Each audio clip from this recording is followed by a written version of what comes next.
ಸಂಸ್ಕಾರ. ಉಳ್ಳುವವನಿಗೆ ಉಣ್ಣುವ ಚಿಂತೆ, ಉಣ್ಣುವವನಿಗೆ ಎಂಡರ ಚಿಂತೆ, ಎಂಡರಾದರೆ ಮಕ್ಕಳ ಚಿಂತೆ, ಮಕ್ಕಳಾದರೆ ಬದುಕಿನ ಚಿಂತೆ, ಬದುಕಾದರೆ ಏಡಿನ ಚಿಂತೆ, ಏಡಾದರೆ ಮರಣದ ಚಿಂತೆ. ಇತಿ ಹಲವು ಚಿಂತೆಯಲ್ಲಿ ಶಿವನ ಕಂಡ ನಮ್ಮೊಬ್ಬ ನಿಜಶರಣ ಅಂಬಿಗರ ಚೊಡೆಯನವರು. ಸರ್ಕಾರಿ ಪ್ರೌಢಶಾಲೆ ಭೀಮನಹಳ್ಳಿ, ತಾಲೂಕು ಚಿತ್ತಾಪುರ, ಜಿಲ್ಲೆ ಕಲಬುರಗಿ. 9ನೇ ತರಗತಿಯಲ್ಲಿ ಓದುತ್ತಿದ್ದೇನೆ. ರಂಗ ಬಿಡಿಸಲು ಮಕ್ಕಳ ರಂಗವೇದಿಕೆ 23ನೇ ಸರಣಿಗೆ ತಮ್ಮೆಲ್ಲರಿಗೂ ಸ್ವಾಗತ. ನಿಮ್ಮ ಮುಂದೆ ಕಥೆ ಹೇಳಲು ಬರುತ್ತಿದ್ದಾರೆ ಭೋಜಪ್ಪ ಅವರು. ಅವರಿಗೆ ಸ್ವಾಗತಿಸೋಣ.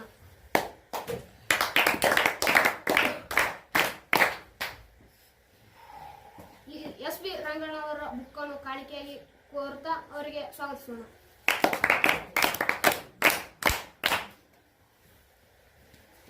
ಎಲ್ಲರಿಗೂ ನಮಸ್ಕಾರ. ನನ್ನ ಹೆಸರು ಭೋಜಪ್ಪ, ನನ್ನ ತಂದೆ ಹೆಸರು ಚೆನ್ನಪ್ಪ. ನಾನು ಕತೆ ಹೇಳೋ ಶೀರ್ಷಿಕೆ ಬುದ್ಧಿವಂತ ಭಿಕ್ಷುಕ. ಒಂದು ರಗ ಒಬ್ಬ ರಾಜ ಇದ್ದಂತ. ಆ ರಾಜನಿಗೆ ಮಕ್ಕಳು ಇರಲಿಲ್ಲ ಅಂತ. ಇರ್ಲಾರ್ದಾಗ ಅವ್ನು ಸತ್ ಮೇಲೆ ಯಾರು ರಾಜ ಆಗ್ಬೇಕಂತ ಯೋಚನೆ ಮಾಡ್ಲಕತ್ತಿರ್ತಾನಂತ. ಮಾಡೋ ಟೈಮಿಗೆ ಅವನೊಂದು ಯೋಚನೆ ಬರ್ತಂತ. ಯೋಚನೆ ಬಂದಾಗ ಅವು ಯೋಚನೆ ಮಾಡ್ತಾನ, ನಾ ಸತ್ ಮೇಲೆ 2 ವರ್ಷ ಯಾರು ರಾಜ ಆಗ್ತಾರ, ರಾಜ ಆದ್ರೆ ಇಲ್ಲಿ ಕಾಡಿನಿಂದ ಹೋಗಿ ಕೇಶನ್ ಬಿಡ್ಬೇಕಂತ ಯೋಚನೆ ಮಾಡ್ತಾನಂತ. ಮಾಡಿದಾಗ ಆಯ್ತಂತ ಕೇಶಿಂದ ಒಬ್ಬ ಮಂತ್ರಿ ಕರೆಸ್ತಾನಂತ. ಕರೆಸಿ ಹೇಳ್ತಾನಂತ, ಮಂತ್ರಿ ನಾ ಒಂದು ನಿಮ್ಗೆ ಸೂಚನೆ ಹೇಳ್ತೇನೆ, ಅದು ಹೋಗಿ ಜನರಿಗೆ ಅಂತ ಹೇಳ್ತಾನಂತ. ಡಾಂಗ್ರೋಡ್ ಅಂತ ಅವ್ ರಾಜ ಸೈನಿಕ ಹೋಗಿ ಕೇಶನ್ ಡಾಂಗ್ರೋಡ್ ಹೇಳ್ತಾನಂತ. ಅಷ್ಟು ಅಂದಾಗ ಊರಿನ ಜನರು ಯಾರು ಒಪ್ಲಿಲ್ಲ ಅಂತ. 2 ವರ್ಷ ರಾಜ ಆದ್ಮೇಲೆ ಮತ್ತು ಊರಿನ ಕಾಡಿನಾಗ ಜಿಗ್ಗಿ ಕಾಡು ಪ್ರಾಣಿ ಸಿಂಹ ಜಿಗ್ಗಿರ್ತದಂತ. ಅದು ಒಪ್ಲಿಲ್ಲ ಅಂತ ಯಾರು ಜನರು. ಅವಾಗ ಊರಿಗೆ ಒಬ್ಬ ಭಿಕ್ಷುಕ ಇರ್ತಾನಂತ. ಭಿಕ್ಷುಕ ಇದ್ದಾಗ ಅವ್ನಿಗೆ ಯಾರು ಊಟ ಅದು ಏನಿರ್ತದೆ ಸಿಗ್ತದ ಅಂತ. ಅವಾಗ ನಾ ಇದ್ದಿರ ಸತ್ರನೂ ಹೋಗ್ಕೇಸಿಂದ ರಾಜ ಯಾರು ಜನರಿಗೆನ ಸೇವೆನ ಮಾಡ್ಕೊಂಡು ಕೇಸಿಂದ ಹೋದಾನಂತ. ಹೋದ್ಮೇಲೆ ಹೋದಾಗ ರಾಜ ಇರ್ತಾನ, ಮೊದಲಿನ ರಾಜ. ಅವ್ ಹಂಗೆ ಸ್ವಲ್ಪ ಕಾಲ ಸತ್ತೋತಾನಂತ. ರಾಜ ಬಿ ಸತ್ತಾಗ ಭಿಕ್ಷುಕ ಹೋಗಿ ರಾಜ ಆತಾನ. ರಾಜ ಆದಾಗ ಆಯ್ತು ಹಿಂಗೆ ಜನರ ಸೇವೆ ಎಲ್ಲ ಮಾಡ್ತಾ ಇರ್ತಾನ. ಜನರಿಗೆ ಏನ್ ಬೇಕೆಲ್ಲ ಮಾಡಿಸ್ಕೊಡ್ತಿರ್ತಾನ. ಏನೇನೋ ರಸ್ತೆ ಪಿಸ್ತೆ ಎಲ್ಲ ನೀರಿನ ವ್ಯವಸ್ಥೆ. ಹಿಂಗೆ 1 ವರ್ಷ ಕಳೀತದ. ಕಳೆದ್ಮೇಲೆ ಇನ್ನೊಂದು ವರ್ಷ ಉಳಿದಿರುತ್ತ. ಮಂತ್ರಿ ಬಂದು ಹೇಳ್ತಾನೆ ರಾಜನಿಗೆ, ರಾಜರೇ ಇನ್ನೊಂದು ವರ್ಷ ಉಳಿದ್ ನೋಡಿ ನಿಮ್ದು ಅಂತ ಹೇಳ್ತಾನೆ ಮಂತ್ರಿ. ರಾಜ ಏನಂತಾನ, ಆಯ್ತ್ರಿ ಮಂತ್ರಿ ಇನ್ನೊಂದು ವರ್ಷ ಉಳಿದಲ್ಲ, ಆಯ್ತು ಇನ್ನೊಂದು ವರ್ಷ ಅಂತಾನ. ಆಯ್ತು ಮಂತ್ರಿ ಹೇಳ್ತಾನೆ. ಹಿಂಗೆ ರಾಜ ಜನರ ಸೇವೆಗಾಗಿ ಹಿಂಗೆ ಎಲ್ಲ ಮಾಡ್ತಿರಕದಿರ್ತಾನ. ಆಯ್ತು 6 ತಿಂಗಳು ಇನ್ನು 6 ತಿಂಗಳು ಉಳಿದಿರ್ತಾವ.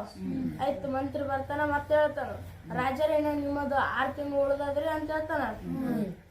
ಅಂದಾಗ ರಾಜ ಏನಂತಾನ, ಆಯ್ತ್ರಿ ಮಂತ್ರಿ ಇನ್ನು 6 ತಿಂಗಳು ಉಳಿದಲ್ಲ, ಉಳ್ಳಿ ತಗೋರಿ ಅಂತ ಹೇಳ್ತಾನ. ಆಯ್ತು ಹಿಂಗೆ ಕಾಲ ಕಳೀತಾ ಲಾಸ್ಟಿಗೆ ಕೊನೆ ದಿವ್ಸ ಬಂದೇ ಬಿಡ್ತದ. ಬಂದಾಗ ಮಂತ್ರಿ ಬಂದು ಹೇಳ್ತಾನ, ರಾಜರೇ ಇನ್ನ ಲಾಸ್ಟ್ ನಿಮ್ಗೆ ಕೊನೆ ದಿನ ಉಳ್ದ ನೋಡ್ರಿ ಅಂತ ಹೇಳ್ತಾನ. ರಾಜನಂತಾನ ಖುಷಿಯಾಗಿ ಇರ್ಲಿ ತಗೋ, ಇನ್ನೊಂದ್ ದಿನ ಉಳ್ದಲ್ಲ, ಅದೊಂದ್ ದಿನ ಇರ್ಲಿ ಬಿಡ ಅಂತಾನ. ಆಯ್ತು ಲಾಸ್ಟ್ಗೆ ಆ ಕೊನೆ ದಿವಸ ಬರ್ತದ. ಆಯ್ತು ರಾಜರು ಬರ್ತಾರೆ ಎಲ್ಲ ಮಂದಿ. ಒಂದ್ ಕೇಸಿಂದ ಮಂತ್ರಿಗಳು ಬಂದು ಮಂತ್ರಿ ಸೈನಿಕರು ಬಂದು ರಾಜನ ಕರ್ಕೊಂಡು ಹೋಗ್ತಾರ. ಕರ್ಕೊಂಡು ಇಂದ ಕಾಡಿನಿಂದ ಹೋಗಿ ನೋಡ್ತಾರ. ಎಲ್ಲ ಜನರೆಲ್ಲ ವಾಸ ಮಾಡ್ಲಾಕಿರ್ತಾರ. ಎಲ್ಲ ದೊಡ್ಡ ಅರಮನೆ ಇರ್ತದ. ಎಲ್ಲ ಜಿಗ್ಗಿ ರಸ್ತೆ ಎಲ್ಲ ಚಲೋ ಆಗಿರ್ತ. ಮಂದಿ ಎಲ್ಲ ಓಡಾಡಕಿರ್ತಾರ. ಭಾಳ ಓಡಾಡಾಗ ರಾಜ ಅಂತ ಮಂತ್ರಿ ಎಲ್ಲ ಮಂತ್ರಿ ಹೇಳ್ತಾರ. ಎಲ್ಲ ಆಚಾರ ನೋಡ್ಲಾಕತಿರ್ತಾರ. ರಾಜನ ಕೇಳ್ತಾರ ಮಂತ್ರಿ, ರಾಜರೇ ನೀವೆಲ್ಲ ಇದೆಲ್ಲ ಹೆಂಗಾಯದಲ್ರಿ ನೀವು ಅಂತಂತಾನ. ರಾಜ ಅಂತಾನ, ನಾ 2 ವರ್ಷ ರಾಜ ಆದಾಗ ನಿಮ್ಗೆ ಗೊತ್ತಾಗಲಾರ್ದಂಗೆ ಎಲ್ಲ ಬಂದ್ ಕೇಸಿಂದ ಒಂದು ದೊಡ್ಡ ಅರಮನೆ ಕಳಿಸಿನಿ. ಜನರಿಗೆ ಇರ್ಲಕ್ಕೆಲ್ಲ ಮನೆಯೆಲ್ಲ ದೊಡ್ಡ ಕಡಿಸ್ಕೇಸಿಂದ ವ್ಯವಸ್ಥೆ ಮಾಡಿ ಎಲ್ಲ ಜನರಿಗೆ ಅಂತ ಹೇಳ್ತಾನ ರಾಜ. ಮಂತ್ರಿ ಅಂತಾನ, ಭಾಳ ಚಲೋ ಮಾಡ್ರಿ ಅಂತ ಹೇಳ್ತಾನ ರಾಜ ಅಂತಾನ. ಲಾಲ್ಲಾಶಿಂದ ನೀವು ನಾ ಮಾಡ್ಲಿಕ್ಕಂಗ ದಿನ 2 ವರ್ಷಕ್ಕೊಮ್ಮೆ ಒಬ್ಬೊಬ್ರು ಸಾಯ್ತಾನೆ ಇದ್ರ, ಅದಕ್ಕೆ ಸಾಯೋದು ಯಾಕಂತ ಹಿಂಗೆಲ್ಲ ಮಾಡ್ಯಾನಂತಾರ. ಮಂತ್ರಿ ಅಂತ ಚಲೋ ಆಯ್ತು ತಗೋರಿ ಮಂತ್ರಿ ಅಂತ ರಾಜ ಹೇಳ್ತಾನ. ರಾಜ ಅರಮನೆಯಲ್ಲಿ ಇರುವುದಲ್ಲ, ರಾಜ ಜನರ ಮಧ್ಯೆಯಲ್ಲಿ ಇರುವುದೇ ಅಂತ ಹೇಳ್ತಾನ ರಾಜ. ಕೇಳಿದ್ರಲ್ಲ ಕಥೆ ಅಂಶಕ್ಕೆ ತಪ್ಪದೆ ಕಮೆಂಟ್ ಸೆಕ್ಷನ್ದಲ್ಲಿ ಹಾಕಿ. ಹಾಗೆ ನಿಮ್ಮ ಮುಂದೆ ಕವನ ಹೇಳಲು ಬರುತ್ತಿದ್ದಾರೆ ಕೃಷ್ಣ. ಅವರಿಗೆ ಸ್ವಾಗತಿಸೋಣ. ಅದೇ ರೀತಿಯಾದ ಭೋಜಪ್ಪನವರಿಗೆ ಬುಕ್ ಕೊಟ್ಟ ಹಾಗೆ ಇವರಿಗೆ ಬುಕ್ಕಿನ ಕಾಣಿಕೆಯನ್ನು ಕೊಟ್ಟು ಸ್ವಾಗತಿಸೋಣ. LS ಶೇಷಗಿರಿ ರಾಮ್ ಅವರ ಬುಕ್ಕನ್ನು ಕಾಣಿಕೆಯಾಗಿ ಕೊಡುತ್ತಾ ಸ್ವಾಗತಿಸೋಣ. ಧನ್ಯವಾದಗಳು. ನನ್ನ ಕವನ ಶೀರ್ಷಿಕೆ ಬಾಳ ವಿದ್ಯೆ. ನನ್ನ ಕವನ ಕಲಿಯಲು ಬೇಕು ಬಾಳ ವಿದ್ಯೆ, ಕಲಿಯಲು ಬೇಕು ಬಾಳ ವಿದ್ಯೆ, ಅದಕ್ಕೆ ಬಿಡಬೇಕು ಬಾಳ ನಿದ್ದೆ, ಅದಕ್ಕೆ ಬಿಡಬೇಕು ಬಾಳ ನಿದ್ದೆ, ಹೆಚ್ಚಿಸಬೇಕು ಜ್ಞಾನ ಶ್ರದ್ಧೆ, ಹೆಚ್ಚಿಸಬೇಕು ಜ್ಞಾನ ಶ್ರದ್ಧೆ, ನಂತರ ಸಿಗುವುದೇ ಸರ್ಕಾರದ ಉದ್ಯೋಗ.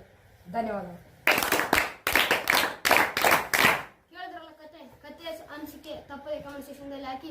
ಅದೇ ರೀತಿಯಾದ ಭರತ್ ಕುಮಾರ್ ಅವರು ನಾಟಕರ ಪರಿಚಯ ಹೇಳಲು ಬರ್ತಿದ್ದಾರೆ, ಅವರಿಗೆ ಸ್ವಾಗತಿಸೋಣ. ಅದೇ ರೀತಿಯಾದ ಬುಕ್ಕನ್ನು ಕೊಟ್ಟು ಕಾಣಿಕೆಯಾಗಿ ಕೊಟ್ಟು ಸ್ವಾಗತಿಸೋಣ. ಇವರಿಗೆ ಬುಕ್ಕನ್ನು ಗೌರವ ರಾಮ್ ಸ್ವಾಮಿ ಅಯ್ಯಂಗಾರ್ ಅವರ ಬುಕ್ ಕೊಟ್ಟು ಸ್ವಾಗತಿಸೋಣ. ಧನ್ಯವಾದಗಳು. ನಾನು ನಾಟಕರ ಪರಿಚಯವನ್ನು ಹೇಳ್ತಿದ್ದೇನೆ. ನಾಟಕರು ಮಾಸ್ತಿ ವೆಂಕಟೇಶ್ ಅಯ್ಯಂಗಾರ್. ಇವರು ಹುಟ್ಟಿದ್ದು 6/6/1891 ಕೋಲಾರ ಜಿಲ್ಲೆಯ ಮಾಲೂರು ತಾಲೂಕಿನ ಮಾಸ್ತಿ ಎಂಬಲ್ಲಿ ಜನಿಸಿದ್ದರು. ಇವರ ತಂದೆ ರಾಮಸ್ವಾಮಿ ಅಯ್ಯಂಗಾರ್, ತಾಯಿ ತಿರುಮಲಮ್ಮ. ಇವರು ಬರೆದಿರುವ ನಾಟಕಗಳೆಂದರೆ ಯಶೋಧರೆ, ಪುರಂದರದಾಸ, ಮಾಸ್ತಿ, ಕಾಳಿದಾಸ, ಸಾವಿತ್ರಿ, ಕಾಂತ, ಉಷಾ. ಮತ್ತು ಇವರು ಬರೆದಿರುವ ಸಣ್ಣ ಕಥೆಗಳೆಂದರೆ ರಂಗನ ಮದುವೆ, ಶೇಷಮ್ಮ, ಸುಬ್ಬಮ್ಮ,